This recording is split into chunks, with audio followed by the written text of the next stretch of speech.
আপনি মোবাইলে যখন একটা ছবি বানান, মজা করে কাউকে এআই দিয়ে ফ্যান্টাসি দুনিয়ার কোনো কিছু দেখান, তখন কি বুঝতে পারেন এর জন্য অন্য প্রান্তে কতটুকু শক্তি খরচ হচ্ছে? যে কৃত্রিম বুদ্ধিমত্তা এআই আজকের দুনিয়া বদলে দিচ্ছে, তার খরচ শুধু টাকা বা সময় না, বরং বিদ্যুৎ, পানি এবং প্রকৃতির দিক থেকেও বিশাল এক মূল্য দিতে হচ্ছে আমাদের। সমস্যা হলো আমরা অনেকেই জানি না, বুঝিও না যে এই চমকপ্রদ প্রযুক্তি পৃথিবীর পিঠে কতটা ভার ফেলে দিচ্ছে। ধরুন আপনি টিকটকে একটা এআই ফিল্টার চালালেন, মজা করেই করলেন, কিন্তু সেই ফিল্টার চালাতে ভিডিও গেল 1000 মাইল দূরের সার্ভারে। সেখানে এআই প্রক্রিয়া চালিয়ে রিটার্ন হলো নতুন ভার্সন। এই কয়েক সেকেন্ডের মজা নিতে গিয়ে আপনি জানতেও পারলেন না সেই সার্ভারে হয়তো কয়েক লিটার পানি বাষ্পে পরিণত হয়ে উবে গেছে। যখন একটা এআই ছবি বানানো হয়, সেটা হয়তো এক ক্লিকে শেষ, কিন্তু সেই ক্লিকের পেছনে কাজ করে হাজার হাজার কিলোমিটার দূরের বিশাল ডেটা সেন্টার, যেখানে প্রতি সেকেন্ডে গুনগুন করে চলে হাজার হাজার প্রসেসর, যাদের কাজ আপনার কমান্ড বুঝে বিশাল এই পরিকল্পনার জগৎ সৃষ্টি করা।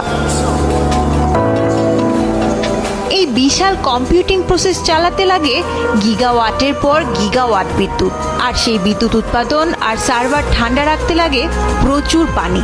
আপনি হয়তো অবাক হবেন, চ্যাটজিপিটির মতো একটি বড় মডেল ট্রেনিংয়ে গড়ে ঘন্টায় প্রায় 1287 মেগাওয়াট বিদ্যুৎ লাগে, যা দিয়ে বাংলাদেশের 40,000 গ্রামীণ পরিবার একদিন চলতে পারত। আর গুগলের ডেটা সেন্টারগুলো দিনে প্রায় 21 লাখ লিটার পানি ব্যবহার করে কুলিং এর জন্য। এটা প্রায় 4200 মানুষের একদিনের পানির সমান। পৃথিবীর 75% পানি হলেও তার সামান্যই সুপেয় পানি, সেটারও বেশিরভাগ বরফে বন্দী। সহজ কথায় পৃথিবীর মোট পানির মাত্র 0.5% আমাদের ব্যবহারের জন্য সহজলভ্য। এদিকে বর্তমানে প্রায় 720 মিলিয়ন মানুষের বসবাস এমন জায়গায় যেখানে পানির চরম সংকট।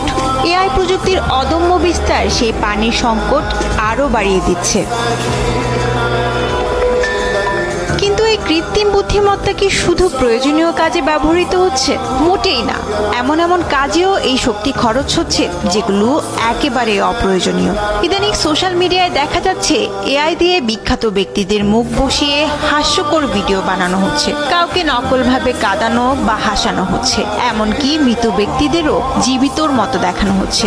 কেউ কেউ আবার প্রতিদিন মিড জার্নি বা ডেল-ই ব্যবহার করে শুধু মজার জন্য 50 থেকে 60টা ছবি বানিয়ে ফেলছেন। কখনো ক্যাট সামুরাই, কখনো ডিজিটাল ঈদ জামা বানিয়ে সোশ্যাল মিডিয়ায় পোস্ট করছেন।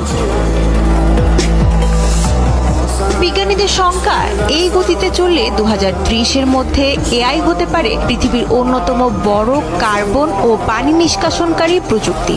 এআই ব্যবহারে পানির ব্যবহার 2027 সালের মধ্যে বছরে 6.6 বিলিয়ন ঘনমিটার ছাড়িয়ে যেতে পারে, যেটা ডেনমার্কের মতো একটি দেশের বার্ষিক পানি ব্যবহারেরও 4 থেকে 6 গুণ বেশি। তাহলে কি আমাদের পুরোপুরি এআই বাদ দিতে হবে? না, একেবারেই না, বরং প্রয়োজন বুদ্ধিমত্তার সঙ্গে এর ব্যবহার করা। বিশ্বের বড় বড় টেক কোম্পানি যেমন hugging face, open AI, Google বা মাইক্রোসফট এখন গ্রিন এআই নিয়ে কাজ করছে, যার মূল লক্ষ্য পরিবেশ বান্ধব এআই মডেল তৈরি, সৌরবিদ্যুৎ ব্যবহার এবং স্বচ্ছ পানি ব্যবস্থাপনা।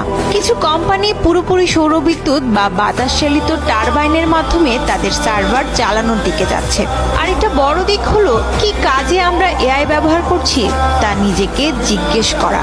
দরকার কি প্রতিদিন 20 বার মজা করে কুকুরের ছবি বানানোর, বা প্রয়োজন নেই চ্যাটবটের সঙ্গে প্রেমের অভিনয় করার? বরং যেসব কাজে সমাজ, শিক্ষা বা পরিবেশের উপকার হতে পারে সেসব দিকেই মনোযোগ দেওয়া উচিত। এআই দিয়ে কৃষকের জন্য আবহাওয়ার পূর্বাভাস দেওয়া, রাস্তার জ্যাম এড়ানোর জন্য ট্রাফিক ডেটা বিশ্লেষণ, কিংবা চিকিৎসকের হাতে দ্রুত রিপোর্ট পৌঁছে দেওয়ার মতো কাজে প্রযুক্তিকে ব্যবহার করাটাই হবে সবচেয়ে কার্যকরী ও বুদ্ধিমানের কাজ।